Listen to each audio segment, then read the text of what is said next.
विस्तार से। लॉकडाउन की वजह से बसों का परिचालन पूरी तरह से ठप है। नतीजा बस कर्मियों के पास खाने की समस्या खड़ी हुई है। शनिवार रानीगंज विधायक तापस बनर्जी और एडीडीए रिक्रिएशन क्लब की मदद से बस कर्मियों को राशन दिए हैं। कोरोना के बढ़ते कहर को देखते हुए राज्य सरकार ने इसके रोकथाम के लिए लॉकडाउन लगा दिया है। हालांकि इस लॉकडाउन से काफी हद तक सकारात्मक संकेत भी मिले हैं, लेकिन इसका असर लोगों के जीवन पर पड़ा है। रोज कमाने खाने वाले मजदूरों के सामने भूखमरी की नौबत आ खड़ी हुई है। ऐसी ही स्थिति बसों में काम करने वाले बस कर्मियों की भी है। लॉकडाउन के पहले 1 मई से बसों की परिसेवा कोरोना की वजह से बंद कर दी गई थी और ऊपर से राज्य सरकार ने लॉकडाउन की घोषणा कर इसके परिसेवा पर पूर्ण रूप से रोक लगा दी। बस बंद रहने की वजह से बस कर्मियों को काफी दिक्कतें आ रही हैं। इनकी तकलीफों को दूर करने के लिए शनिवार रानीगंज के विधायक तापस बनर्जी ने एडीडीए रिक्रिएशन क्लब के सहयोग से रानीगंज और बल्लभपुर के बस कर्मियों को खाने के लिए राशन देकर उनकी मदद की। इस मौके पर विधायक तापस बनर्जी ने कहा कि लॉकडाउन की वजह से बसों का परिचालन बंद है और ऊपर से पेट्रोल और डीजल की कीमतों में वृद्धि आसमान छू रही है, जिससे अगर लॉकडाउन खत्म भी होता है तो बस को चलाने के लिए मालिकों के सामने एक और समस्या आ खड़ी होगी। उन्होंने केंद्र सरकार से पेट्रोल और डीजल के बढ़ते दामों पर लगाम लगाने की मांग की है, ताकि रोज कमाने खाने वाले लोगों पर अतिरिक्त बोझ न पड़े।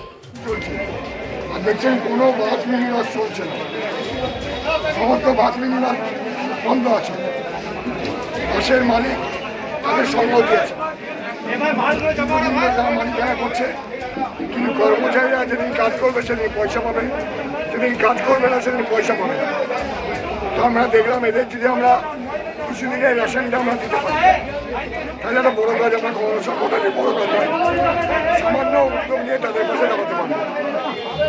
এই মানসিকতা নিয়ে আমাদের আসানসোল দুর্গাপুর উন্নয়ন সমিতির যে রিক্রিয়েশন ক্লাব, যার আমি সভাপতি, সেই ক্লাবের আমাদের উদ্যোগ নিয়ে আজকে এদের এই বাস মিনিশার কর্মচারী যারা রানীগঞ্জে থাকে, রানীগঞ্জে যারা বসবাস করে, বল্লভপুরের কিছু আছে, তাদের নিয়ে তাদের আমরা কিছু রেশন দেওয়ার ব্যবস্থা ডিজেল का दाम बढ़ा रहा है, पेट्रोल का दाम बढ़ा रहा है, बास का प्रॉब्लम हो रहा है, सेंट्रल गवर्नमेंट को। तो अगला दिन बास बंद हो जाएगा, बास नहीं चलेगा, वर्कर में तो एकदम भूखा पेट हो जाएगा। जो हमारे में सभी को এখানে কিন্তু বল্লভপুরকে আমরা সামিল করেছি। বল্লভপুরে কি বাস কর্মচারী আছে 189 জন উপজন এখানে আছে, 50 জন বল্লভপুরে থাকে। रानीगंज से सम्राट दास की रिपोर्ट, पीबी न्यूज। अस्पताल में आग लगने से भगदड़ मच जाती है। रोगी से लेकर उनके परिजन अस्पताल में इधर उधर भागने लगते हैं, जिसकी वजह से कई लोगों को अपनी जानें गंवानी पड़ती है। ऐसे में आग को किस तरह काबू में किया जाए, इसे लेकर शनिवार बांकुड़ा सम्मेलनी मेडिकल कॉलेज अस्पताल में डॉक्टर और नर्सों को प्रशिक्षण दिया गया। अचानक आग लगने पर किस तरह आग को काबू में लाया जाए, इसे लेकर बांकुड़ा सम्मेलनी मेडिकल कॉलेज अस्पताल में चिकित्सक और स्वास्थ्य कर्मियों को प्रशिक्षण दिया गया। शुक्रवार दमकल विभाग के अधिकारियों की उपस्थिति में अस्पताल के डॉक्टरों और स्वास्थ्य कर्मियों को प्रशिक्षण दिया गया। अस्पताल में जब कभी अचानक आग लगती है तो अस्पताल में भर्ती रोगी और उनके परिजनों के बीच भगदड़ मच जाती है। ऐसे में आग से ज्यादा भगदड़ से लोगों की जान जाती है। इस दुर्घटना से बचने के लिए शुक्रवार डॉक्टर और नर्स को आग बुझाने के लिए प्रशिक्षण दिया गया, ताकि प्राथमिक रूप से ये लोग आग पर काबू पा सके। দমকল বাহিনী থেকে আজকে একটা অগ্নিনির্বাপন প্রশিক্ষণ দেওয়া হচ্ছে বাঁকুড়া সম্মেলনী মেডিকেল কলেজে।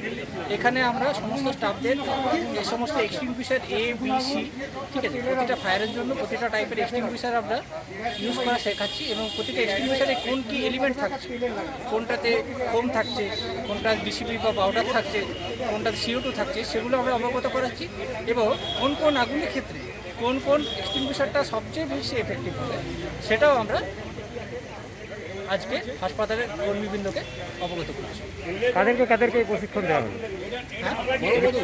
এখানে হাসপাতালের সমস্ত নার্সিং স্টাফ, সমস্ত সিকিউরিটি গার্ড স্টাফ, সমস্ত ইনফ্রাস্ট্রাকচারের স্টাফ এবং সমস্ত যে আইটি আছে টেকনিক্যাল স্টাফ, সমস্ত টেকনিক্যাল স্টাফ এবং ইভেন কিছু কিছু ডক্টররা এখানে প্রশিক্ষিত হবে।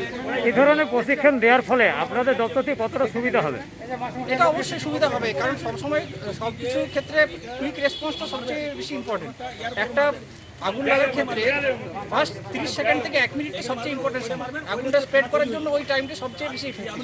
ওই টাইমটাই যদি আগুনটাকে আমরা নিভিয়ে আনতে পারি, সেক্ষেত্রে একটা বড়সড় অগ্নিকাণ্ড থেকে সেই ইনস্টিটিউশন, সেই জায়গা থেকে আমরা রক্ষা করতে পারবো। মানুষ যত সচেতন হবে দিন দিন, সেক্ষেত্রে বড়সড় অগ্নিকাণ্ড থেকে আমরা আমাদের রক্ষা করতে পারবো। আপনার নাম? আমার নাম সাব অফিসার অভিষেক ছিল। बांकुड़ा से अनूप राय की रिपोर्ट, पीबी न्यूज।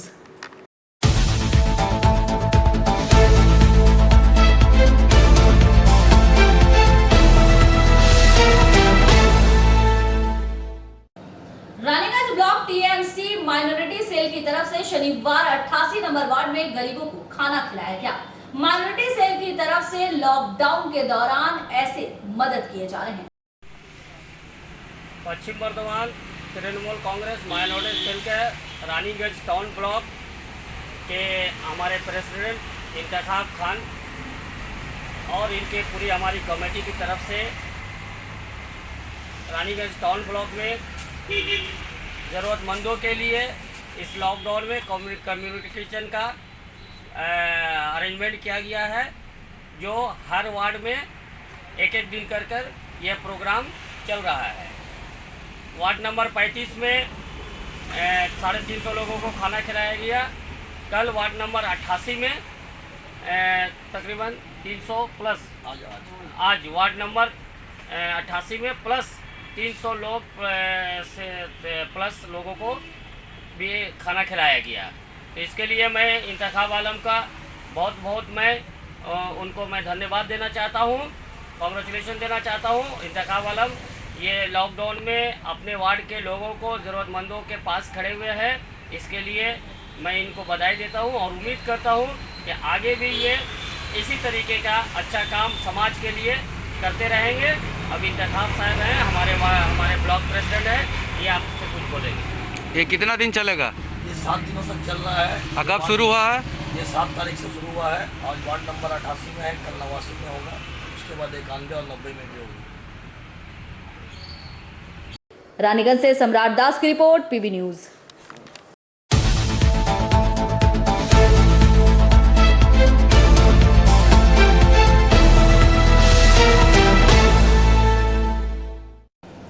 ऑक्सीजन की कमी को देखते हुए आसनसोल नगर निगम की तरफ से ऑक्सीजन कंसंट्रेटर खरीदे गए, जिसका उद्घाटन मंत्री मलय घटक ने अपने हाथों से किया।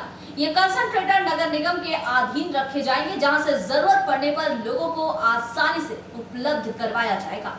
कोरोना काल में ऑक्सीजन की कमी से कई कोरोना पीड़ितों को अपनी जान गंवानी पड़ी है।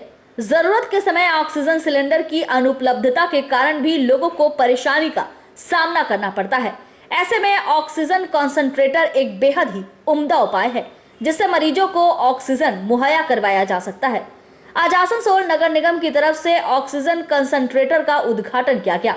ये सभी ऑक्सीजन कंसंट्रेटर नगर निगम के अधीन जितने भी स्वास्थ्य केंद्र है वहां रखे जाएंगे और जब भी किसी मरीज को जरूरत होगी उन तक ऑक्सीजन की सेवा पहुंचाई जाएगी।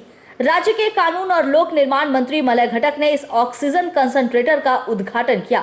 इस मौके पर आसनसोल नगर निगम के प्रशासनिक बोर्ड के चेयरमैन अमरनाथ चटर्जी, बोर्ड के सदस्य अभिजीत घटक, दिवेंदु भगत, मीर हाशिम सहित नगर निगम के तमाम अधिकारी मौजूद थे। स्टडी सर्कल পুরো বিশ্বতে কাজ করছে। Guru Gobind Singh study circle Gurdwara Prabandhak committee চীনাকুড়ির সাথে মিলিয়ে আজকে 5টা অক্সিজেন কনসেন্ট্রেটর মেশিন আমরা মানুষদের জন্য ডোনেট করেছি, আর 10টা মেশিন আমরা এক সপ্তাহের মধ্যে আর দিব। মলয় ঘটক মাসে আমাদের মধ্যে এসেছিলেন, উনি আমাদের আগ্রহ করেছেন কি আইএসআই হসপিটালে আর 2টা সেফ হোম যেটা হয়েছে ওখানে দেওয়া হোক, আর 2টা যেটা আমরা কুলটি এলাকার মানুষ জন্য রাখবো। যাকে দরকার হলে আমরা oxygen concentrator machine without any cost দিব। সাথে আমাদের কাছে পিপি কিট আছে, অক্সিমিটার আছে আর থার্মোমিটার আছে, সব আমরা প্রোভাইড করব। ডেথ বডি কভার আমাদের কাছে রয়েছে, ওটাও আমরা দিব।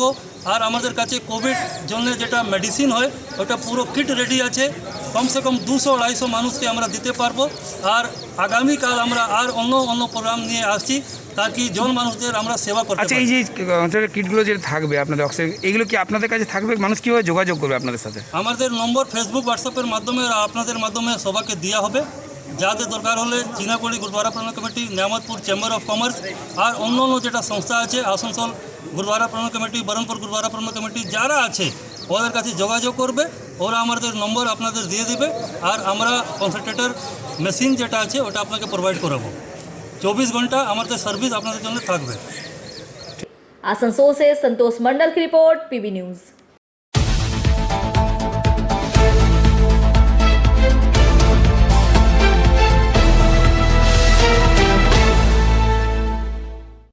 यास चक्रवाती तूफान से प्रभावित लोगों की मदद करने के लिए कई संस्थाएं आगे आई है। अंडाल से भी उड़ान सामाजिक संस्था की तरफ से सुंदरवन इलाके के लोगों के लिए ration, mask, sanitiser, hand wash भेजे गए हैं।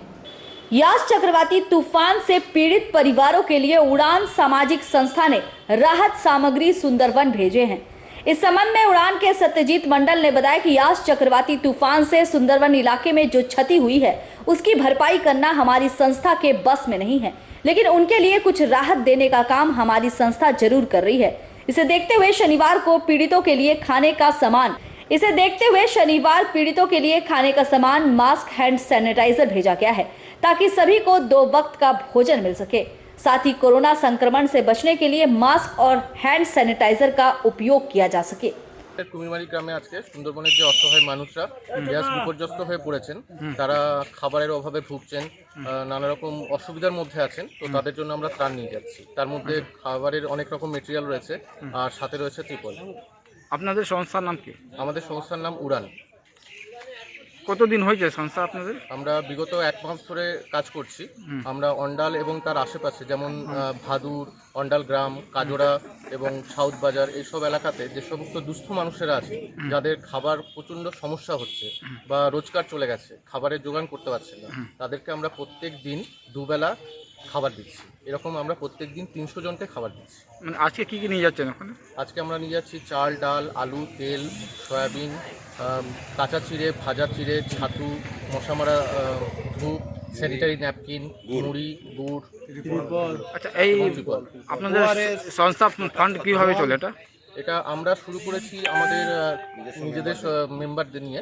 এখানে আমাদের কিছু সিনিয়র আছে, আমাদের ব্যাচমেট আছে এবং আমাদের জুনিয়র আছে। আমাদের পরিচিত সার্কেলরাই হেল্প করে এই সংস্থাটা চালাচ্ছে। কতজন মেম্বার আছেন আপনারা? কতজন মেম্বার আছেন? আমাদের প্রায় 40 জন। 40 জন সব অন্ডালেই না? অন্ডালে। আপনার নাম? আমার নাম সত্যজিৎ মন্ডল। अंडाल से मंथन पासवान की रिपोर्ट, पीबी न्यूज।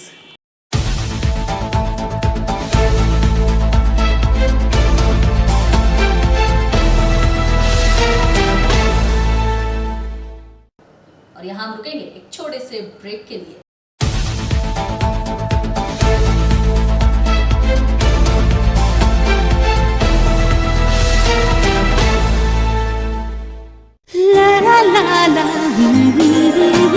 রান্নাঘরে আমি রানী, আসল গুঁড়ো মশলাটা জানি, স্বাদে সুস্বাদু অল্প একটুতেই রান্নায় জাদু, সুগন্ধ সুরুচির বাহারে মনপসন্দ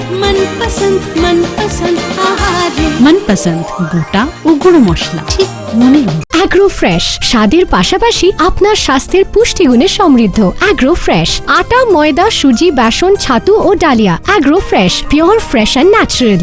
आपके बेहतर स्वास्थ्य के लिए global diagnostic and health care inspiring better health global लाया है आपके स्वास्थ्य चेकअप पैकेज, जहां उचित मूल्य में आपके पूरे शरीर की जांच की जाएगी। हमारे यहाँ ग्लोबल जनरल हेल्थ चेकअप मात्र 2799 रुपए में, ग्लोबल कार्डियक हेल्थ चेकअप मात्र 3799 रुपए में, ग्लोबल फुल बॉडी चेकअप मात्र 3899 रुपए में, ग्लोबल वेल वुमेन चेकअप मात्र 1999 रुपए में।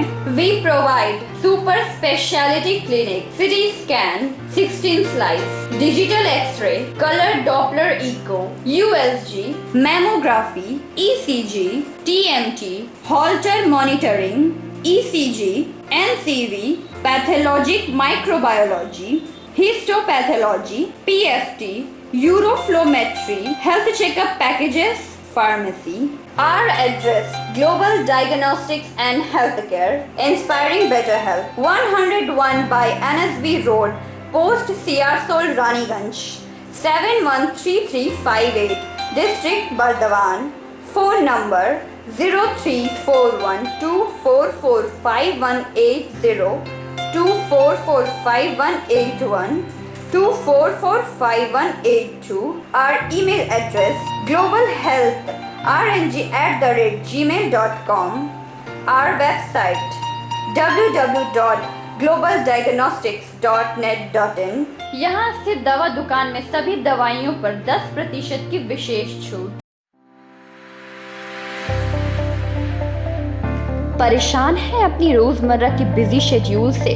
सोच रहे हैं कि कहां से खरीदें अपनी घरेलू चीजें, स्टेशनरी, कपड़े, मेकअप का सामान जैसे इत्यादि चीजें? परेशान मत होइए, इजी बाजार लाया है एक ही छत के नीचे सभी चीजें। तो सोचना क्या है, यहाँ पर सभी चीजों पर उचित मूल्य उपलब्ध है एवं सभी चीजों का भरपूर स्टॉक, जिसे आप आसानी से खरीद सकते हैं। इतना ही नहीं, इजी बाजार में होम डिलीवरी की भी सुविधा उपलब्ध है। तो फिर देर किस बात की? हमारा पता है NSB road, opposite Anjana cinema hall. हमारा फोन नंबर है 9775766400।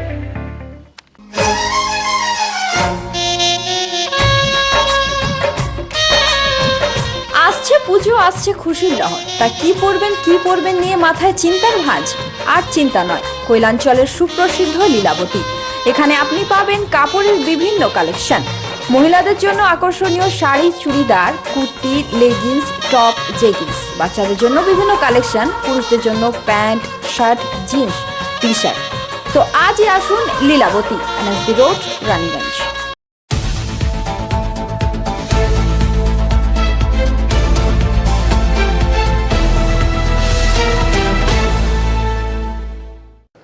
ब्रेक के बाद आप सभी का स्वागत है।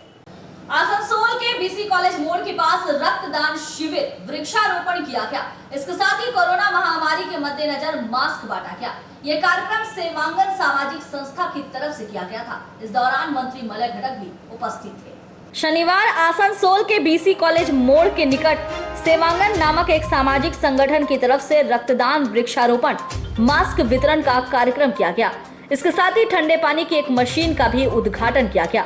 इस मौके पर राज्य के कानून और लोक निर्माण मंत्री मलय घटक, आसनसोल नगर निगम के प्रशासनिक बोर्ड के सदस्य अभिजीत घटक, BC कॉलेज के अध्यक्ष फाल्गुनी मुखर्जी, अनिमेश दास सहित और भी कई गणमान्य लोग मौजूद थे। आज के रक्तदान शिविर से 50 यूनिट रक्त संग्रह किया गया। শেখরবাবু এবং রাজেশের নেতৃত্বে এরকম একটা প্রতিষ্ঠান আমি আশা 4-4.5 বছরের মধ্যে অন্তত এইটুকু জানতে পেরেছি। এবং এইটা আমার বোধ থেকে আমি চেষ্টা করেছি জানার, শুধু কলেজ নয়, কলেজ সংলগ্ন এবং সংশ্লিষ্ট এলাকার মানুষের জন্য আমরা শিক্ষার বিকাশ, প্রসার এবং তার স্বাস্থ্য আন্দোলনকে যদি অন্তত একটু পরিশীলিতভাবে এগিয়ে নিয়ে যেতে পারি, তাহলে শিক্ষার একজন সৈনিক হিসেবে আমার কাজটা অন্তত আমি সার্থক করেছি। আমরা চিরকাল এই জায়গায় কেউ থাকবো, একটা সময় আমাদের প্রত্যেককেই চলে যেতে হবে, কিন্তু আমরা কি রেখে যাব? আমরা আমাদের উজ্জ্বল প্রাক্তনীদের, আমরা আমাদের বর্তমান ছাত্রদের, আমরা আমাদের আশেপাশে যে সমস্ত ক্লাব সংগঠনগুলো রয়েছে তাদের, আমরা এলাকার মানুষজনদের এই নিয়ে একটা সামগ্রিক সেতু তৈরি করতে চাই।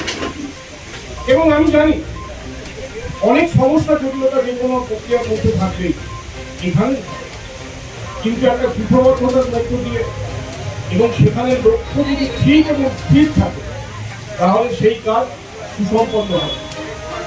মূল কাজ শুরু হওয়ার আগে আমি শুধু একটা কথা বলে আমার বক্তব্য শেষ করতে চাই। বিজ্ঞানের অনেক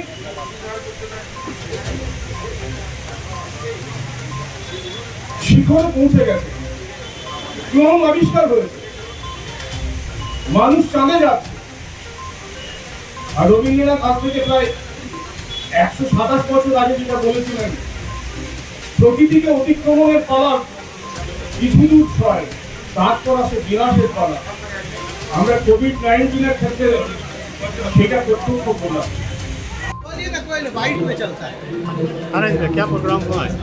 आज हम लोग का सेवांगन का प्रोग्राम था, उसमें वृक्षारोपण था, ब्लड डोनेशन था और मास्क और सैनिटाइजर का वितरण था। उसके साथ में एक ठंडा पानी का मशीन का उद्घाटन था। उसमें हम लोग के तमाम गेस्ट आए हुए थे, जिसमें अभिजीत घटक, हम लोगों के माननीय मंत्री मलय घटक एवं इस कॉलेज के प्रिंसिपल, बीसी कॉलेज के फाल्गुनी मुखर्जी एवं शेखर चंद्र कुंडू महाशय, यहाँ के जो एडवोकेट हैं, उत्पल सेन, कैप्टन दा और हमारे तमाम समाज सेवी संगठन, अनिमेश दास एवं तमाम संगठन के मुखिया, इस इलाका के बाहर से कुछ लोग, सभी लोग आए हुए थे, शिक्षकगण आए हुए थे, हेडमास्टर थे और इस प्रोग्राम को आज हमारे बच्चों ने इसको किया है और काफ़ी बढ़िया तरीके से करके इसको आज कामयाबी दी। अभी तक कितना रक्तदान हुआ? अभी तक 21 बोतल हुआ है। और कितने का टारगेट है? टारगेट 50 बोतल का है। आपका नाम? राजेश सिंह। आसनसोल से संतोष मंडल की रिपोर्ट, पीबी न्यूज। न्यामतपुर फाड़ी पुलिस ने बुधवार 9 तारीख मंदिर पाड़ा इलाके में चोरी हुए गहने को बरामद करते हुए एक व्यक्ति को गिरफ्तार किया। शनिवार अपराधी को आसनसोल अदालत में पेश किया गया है। आसनसोल दुर्गापुर पुलिस कमिश्नरेट के कुल्टी थाना अंतर्गत न्यामतपुर फाड़ी पुलिस ने एक बड़ी चोरी की घटना का खुलासा करते हुए सोने के गहने सहित एक व्यक्ति को गिरफ्तार कर लिया। पुलिस सूत्रों के अनुसार विगत बुधवार 9 तारीख न्यामतपुर मंदिर पाड़ा इलाके में वरुण कुमार साहा के घर में चोरों ने चोरी की घटना को अंजाम दिया था। उनके घर से 99 ग्राम सोना चोरी होने की शिकायत न्यामतपुर फाड़ी में दर्ज करवाई गई थी, जिसके आधार पर जांच करने जुटी पुलिस ने 11 तारीख शुक्रवार को दीपक साव को गिरफ्तार किया, जिसके पास से चोरी हुए गहने बरामद किए गए। शनिवार आरोपी को आसनसोल जिला अदालत में पेश किया गया।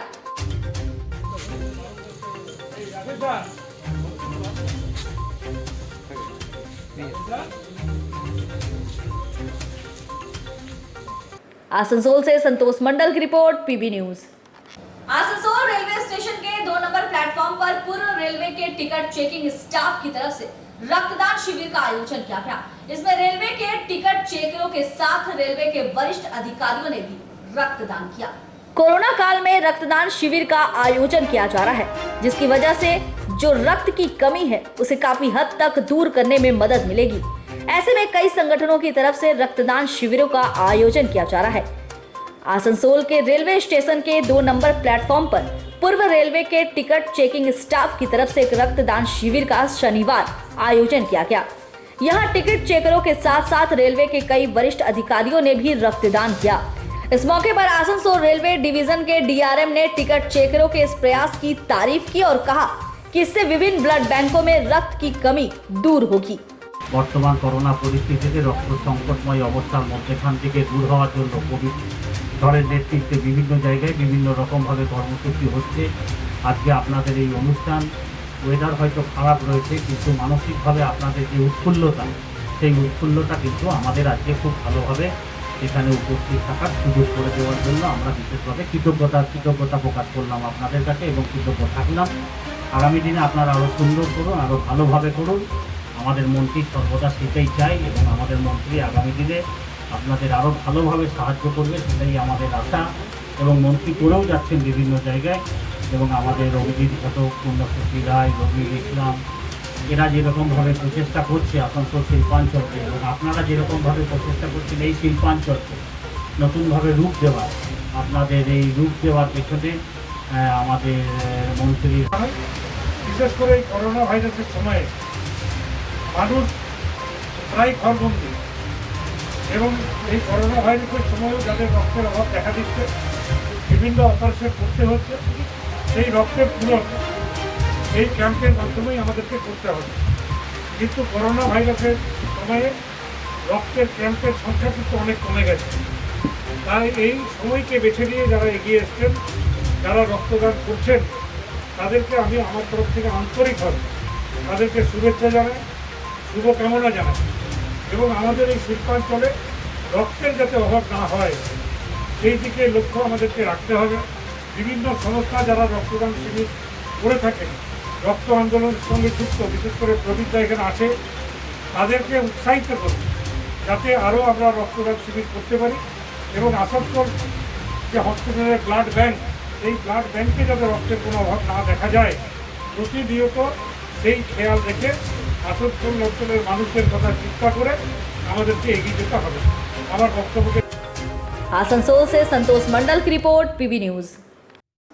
कोरोना संक्रमण की वजह से एक व्यक्ति की मौत के बाद दुर्गापुर का बेसरकारी अस्पताल अब मृतक के परिवार से पैसे ऐंठ रहा है। अस्पताल की तरफ से मांगे जा रहे पैसों के खिलाफ पीड़ित परिवार ने डीएम से शिकायत की है और इस पर कार्रवाई करने की मांग की है।